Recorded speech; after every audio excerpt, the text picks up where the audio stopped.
Traffic নিয়ন্ত্রণ ও আইন সম্পর্কে জনসচেতনতা বাড়াতে রাজধানীর মিরপুরে বিভিন্ন কর্মসূচি পালন করেছে বাংলাদেশ সড়ক পরিবহন মালিক শ্রমিক সংগঠন। সকালে রাজধানীর মিরপুর ১ নম্বর গোলচত্বরে এই কর্মসূচি পালিত হয়।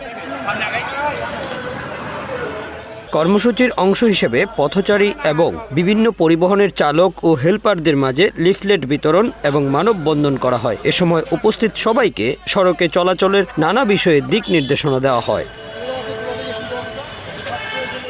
এ সময় বিআরটিএ চেয়ারম্যান মোহাম্মদ ইয়াসিন জানান, মিরপুর ১ নম্বর গোলচত্বরে পথচারী ও যানবাহন চলাচলে আলাদা লেন বৃদ্ধি এবং বাস স্টপ তৈরির দিক নির্দেশনা দেওয়া হয়েছে।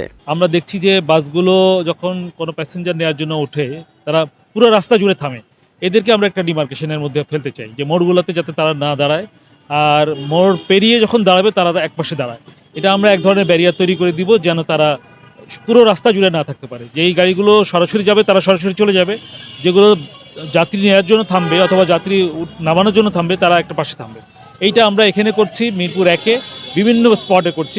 আমরা তিনটা বা 4টে স্পটে প্রাথমিকভাবে করছি।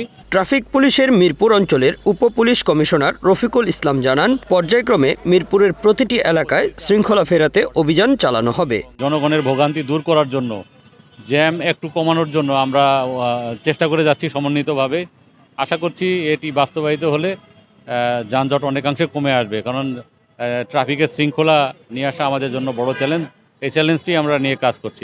সড়ক পরিবহন মালিক শ্রমিক ফেডারেশনের সভাপতি আব্দুর রহমান বক্স দুদু বলেন, ট্রাফিক আইন নিয়ন্ত্রণ ও জনসচেতনতা বাড়াতে ড্রাইভার ও হেলপারদের নিয়ে ধারাবাহিকভাবে গোটা রাজধানীতেই এই কর্মসূচি চালানো হবে। আমরা এই অভিযানে নামছি, আমাদেরকে সার্বিক সহযোগিতা করতেছে মেট্রোপলিটন পুলিশ, ট্রাফিক বিভাগ আর বিআরটিএ। আমরা সকলে মিলে করতেছি।